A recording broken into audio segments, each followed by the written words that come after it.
Ini apa nih Kang? Oh itu sapi kita Kang, produk Waduh, kulinernya salah kita. satu produk ya? Iya benar. Oke, lihat tuh. Sapi nih. Isinya sapi pasti. Ini kalau kita mau ini ada restorannya atau Nggak gimana ada, ini pemasarannya? konsepnya kita ghost kitchen. Oke. Jadi kita semua outlet kita nggak ada dine-in-nya Om. Iya. Jadi semuanya 100% jualan via platform online. Gitu. Iya. Sapi Ya. mancuy. Semua. Termasuk untuk yang kuliner. Kuliner ya. Iya. Yang kuliner ini semuanya online. Iya. Dan desain Ini online. perusahaan yang keberapa nih Kang? Udah lupa kalau ini yang berapa. Luar biasa. Ini termasuk yang rising star nih, ini baru usianya bentar tapi Iya. termasuk yang pertumbuhannya cukup tinggi. Iya. Gitu. Kang bisa dijelasin nggak? Sapi itu apa Kang? Saya Sapi. aja pertama baca tadi sapi apa ya? Ini sapi. makanan khas NTT sebenarnya, jadi sapi asap. Jadi Ya. dagingnya kita asap, terus dicampur dengan berbagai macam rempah, sambel. Nah jadilah sapi ini. Jadi sapi ini baru tenar mungkin 3 tahun ke belakang lah Om. Iya. Jadi 2-3 tahun ke belakang itu muncul sapi ini dan kita lihat datanya, kan kita bisnis by data sekarang. Pertumbuhannya terus naik. Iya, Jadi biasanya ada makanan tipe yang muncul kemudian hilang, nggak dulu es kepal Milo atau apa. Nah, kalau makanan itu bisa bertahan lebih dari 2 tahun, itu udah menjadi kategori baru. Jadi ini bukan makanan apa ya, musiman. Sapi udah 3 tahun nih waktu itu usianya. 3 tahun, ini terus naik. Berarti ini emang kategori baru nih, sama kayak geprek. Dulu geprek pertama kali muncul kan orang, ini mah sebentar juga ngilang. Tapi Ayam sampai geprek. sekarang Ayam ayam geprek. geprek Oh. ada terus. Iya, betul, Kan? betul. Bahkan mengalahkan pecel lele ayam penyet. Ayam penyetan udah kalah sama geprek sekarang. Iya. Nah sama, sapi waktu itu setahun 2 tahun pertama ini makin paling musiman ya. Begitu kita lihat setelah 3 tahun kok naik terus marketnya bahkan sampai 10 kali lipat kenaikannya. Iya. Yaudah deh, berarti sekarang marketnya udah mature, kita masuk ke bisnis ini gitu. Iya. Nah akhirnya kita bikin, sebenarnya bisnis kita bukan mancuy, namanya Happy Eats. Happy Eats itu kita platform restoran yang full namanya cloud kitchen, jadi kita nggak punya dine in, semuanya via online. Nah nanti di di Happy Eat ini akan ada beberapa brand. Ini baru satu brand kita. Bulan ini kita launching lagi mie Cihui namanya. Nah nanti ada nasi goreng, ada dan seterusnya. Jadi target kita di atas 5 brand, untuk satu restoran itu akan ada 5 brand. Gitu. Ini namanya apa cloud kitchen. Gitu sih Om. Ya. Kan ini produk tadi kan dari NTT ya Kang ya? Iya dari NTT. Dan awalnya kan banyak orang nggak kenal ya sama Iya, benar. sapi itu ya. Gimana cara Kang Hermawan memperkenalkan ke orang sehingga orang tahu produk sapi Iya. ini?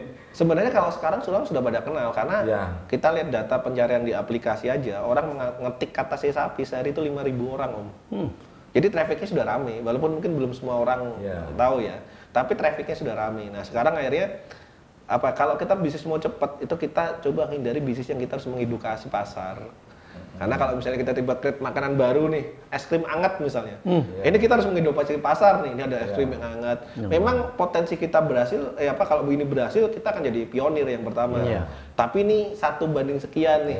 Iya. Nah, kalau saya lebih baik kita baca data aja yang rame apa. Waktu itu kita langsung ini sapi nih rame nih, growth-nya bagus nih, pembeliannya. Kemudian kompetitornya siapa aja, kita analisa kompetitor. Oh kompetitor yang paling bagus ini, kelemahannya apa? Kita survei lagi tuh. Kompetitor ini kelemahannya ini, kalau dia ini nggak enak, packaging-nya jelek macam-macam. Oke deh. Berarti kita create sebuah bisnis di market pasar ini yang kelebihan kita, yang semua kelebihan kompetitor adalah standar di kita dan kelemahan kompetitor adalah kelebihan di kita. Nah, ini kita create ini. Kenapa kita bikin begini? Ini emang dari hasil survei. Jadi kita survei ratusan orang dulu untuk kita meng-create produk ini. Dan itu jadi standar ini sekarang itu Survei bikin ini dalam bentuk apa Kang? survei pakai Google Form, kita edarkan ke lingkungan kita, teman-teman kita, target market. Ini istri lagi mau bisnis tas nih. Saya bilang udah bikin kuesioner dulu, nih pertanyaannya bikin ini, ada berapa puluh pertanyaan itu. Respondennya siapa? Respondennya teman-teman, teman-teman kuliah, pokoknya yang target market kita aja. Udah dapat data 200, oke kita analisa, berarti nanti kita create-nya berdasarkan dari data ini. Saya dapat linknya kemarin. Apa? Udah buat Istri saya yang isi. Oh iya, itu ngisi berarti ya. Nah itu. Jadi sekarang sisi betul. bisnis by data semua. Iya. Jadi kita create sesuatu by data, begitu kita launching pasti keterima pasar. Kenapa? Karena ini permintaan pasar. Yang jadi responden kenapa temen, nggak orang umum gitu? Umum juga, itu kan nyebar kemana-mana, karena targetnya ratusan kan sebanyak mungkin. Oh. Umum, ya, umum juga ada. Ya, tapi mulai dari kan pasti minta tolong di-share ke teman-teman yang lain, jadi nyebar kemana-mana. Yang tas itu kan udah 200 dalam waktu berapa hari itu 2-3 hari. Saya minta terusin naikin lagi sampai kalau bisa 1000 data, ini data akan valid banget. Iya. Gitu. Termasuk survei seberapa besar kemampuan orang membeli Mau beli. tas. Jadi saya tanya di pertanyaan itu kalau mau beli tas Itu. berapa harga Setahun? yang mau dibayar? Setahun Berapa? berapa kali beli tas? Data itu penting. Jadi ketika kita launching, kalau dari survei orang belanja 150 sampai 250, jangan jual 300. Jual harga 200. Oh. Jadi kita launching udah pasti orang sanggup bayar. Kan itu hasil survei. Iya. Kang, kembali lagi ke yang ini ya Kang ya. Kan Akang bilang tadi bahwa sekarang ini kan orang sudah banyak yang kenal. Betul. 3 tahun yang lalu mungkin tidak banyak orang yang kenal Iya. sapi. Betul. Nah, sebenarnya kan kalau kita gali kuliner-kuliner daerah banyak yang enak. Betul. Tetapi tidak mudah untuk kita memasarkan Iya. produk yang enak itu karena produknya memang tidak dikenal. Nah, waktu 3 tahun yang lalu gimana cara memperkenalkan? Oh, kalau ini kita baru sekarang, Om. Baru sekarang. Saya sapinya muncul 3-4 tahun yang lalu. Oh, jadi Saya, orang lain. Orang yang, lain. yang Jadi- memperkenalkan saya sapi. Iya. Ya. Jadi kan di bisnis itu ada dua model, product driven sama market driven. Product driven itu kalau Apple tuh. Ya. Apple tuh zaman dulu belum ada tablet, dia bikin tablet memperkenalkan Ya. banyak orang. Nah, kalau market driven Samsung tuh begitu tahu tablet rame, dia bikinlah tabletnya. Punya Itu pasti kiat nggak rame. Kang cara Apa? memperkenalkan produk baru? Hmm, Sebenarnya ini produk-produk lama. produk lama ya. Tapi untuk di daerah lain Hmm, itu bisa dikatakan produk baru kan? betul. Nah, punya kiat nggak? Nah, itu brand awareness-nya harus kuat. Kayak yang saya produk keripik Krenis itu kan keripik ya. brownies itu belum pernah ada. Crackers brownies itu ini produk yang pertama. Effortnya besar untuk kita pakai influencer, kita pakai artis-artis waktu itu. Yang iklanin produk Krenis itu Sandiaga Uno, Siren Sungkar, Melly Guslow itu kalau dilihat di internet itu yang iklanin produk kita. Effortnya besar banget.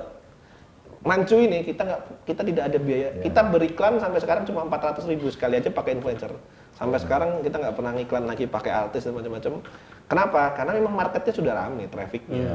Jadi kita tinggal taruh di traffic sudah pasti akan kebeli. Yang paling tinggi cara promosinya pakai apa? Influencer masih kalau Influencer. Dari sosial media semua. Sosial media masih influencer sama iklan sosmed aja. Di IG sama di Facebook. Ya. IG, Facebook, IG, Facebook, kita TikTok. itu aja doang. Biayanya besar nggak Kang? Kalau tergantung sih, tapi biaya iklan kita sebulan di angka puluhan juta ada sih. Untuk Dia saat iklan ini. ads di Google, Untuk Facebook. satu produk Semua, ya? semua. Oh, semua produk. Sama produk mungkin ada 7 juta, ada juga brand yang sampai ada satu brand yang sampai 30 juta per bulan, itu ada Ya. juga gitu. Di antara 10 perusahaan ya Om, yang paling gede omsetnya yang mana nih? Saling support sih. Saling support. Saling support. Atau yang paling kecil yang harus disubsidi terus? Sudah nggak ada yang subsidi sekarang. Oh, nggak ada ya? Semuanya sudah mandiri. Jadi dari 10 itu sama lah, rata-rata lah sama. Iya, ada yang masih growth, ada yang pas pandemi naik drastis, ya macam-macam loh. Namanya bisnis kan kita nggak bisa ini ya. Jadi artinya pandemi tidak artinya bencana ya, ada juga Iya, yang ada pasti ada berdampak sih, tapi alhamdulillah ya karena begitu pandemi kemarin kan, wah ini kayaknya harus jualan APD, masker dan macam-macam. Kita langsung create perusahaan, kita bikin PT baru, ngurus izin ke Kemenkes.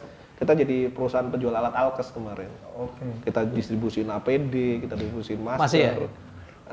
Sekarang udah sepi sih, nggak terlalu banyak.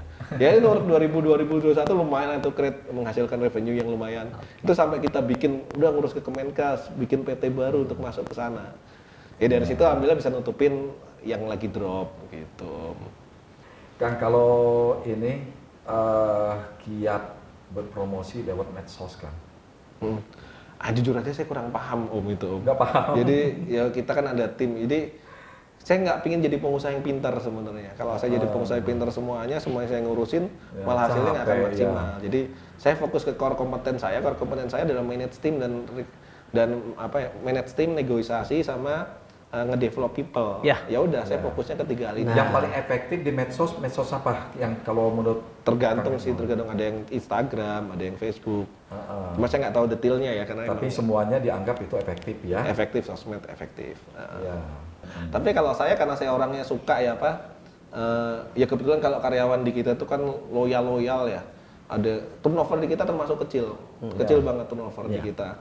Kenapa ya karena saya suka sih ketika ada tim yang masuk dari lulusan SD. Ada tim kita SD sekarang udah levelnya di supervisor, setingkat sama yang sarjana dan macam-macam. Itu saya suka tuh mendevelop kayak gitu. Nah kalau kita ingin mendevelop people kayak begitu, kalau kita masih ngerjain semuanya ya mereka cuma jadi level bawah terus. Nah saya pingin lihat orang lain juga bisa tumbuh, bisa sukses, bisa ada yang punya menarik mobil. ini dari yang dikatakan Kang Hermawan tadi ya, bahwa di sini karyawannya semua itu loyal. Banyak orang mengalami kegagalan bisnis itu karena karyawan yang tidak loyal. Ya itu pasti selalu ada ya. Nah bagaimana membuat mereka menjadi loyal, Kang? Ya kan, kalau saya sih memanusiakan manusia aja Jadi sebagai contoh di Airvan. Di Airvan ini kita benar-benar pikirin mereka, contohnya mereka dapat fasilitas umroh, kita udah ngumrohin nih beberapa orang umroh, kemudian kurban juga kita kasih, kemudian apalagi fasilitas kesehatan. Jadi kalau di tempat lain mungkin cuma dapatnya BPJS perorangan, kita kalau orang tua sakit ini kita biayai gitu. Kita ada kerja sama klinik, kedua orang tua sakit ada bawa sana nanti kita yang pikirin. Jadi kita coba pikirin mereka supaya mereka bantuin kita mikirin konsumen kita, bukan mikirin saya nih. Kuncinya sejahterakan dulu mereka ya. Ya, karena tugas bisnis owner itu membahagiakan karyawan, mensejahterakan karyawan. Tugas karyawan membahagiakan konsumen. Kalau konsumen bahagia, yang dapat keuntungannya owner dan karyawannya. Itu tugas saya bukan bagian konsumen, itu tugasnya tim. Tugas kita gimana tim itu nyaman, tenang, happy. Itu. Udah, Thank you. Om Yus? Udah. Siap. Ini kalau nggak direm nih pengen nanya Lanjut terus nih Om. Nanya terus. Iya, karena kasihan juga. saya juga pengen belajar jadi Kang pengusaha. Hermawannya juga perlu kerja. Cuman Kalau kita saya kelamaan di sini. mau ngebakar apa ya? Kalau ngebakar ijazah biar nggak ada pilihan gitu. Ya, Pak RW biarkan aja Pak RW selamanya lah. Sudah mantan. Udah mantan sekarang. Ya. Kang Hermawan, terima kasih ya. Sampai ketemu lagi. Siap, Ya, di bawah dong. Oh, iya. Oke. Makasih. Yo, Assalamualaikum. Waalaikumsalam warahmatullahi wabarakatuh.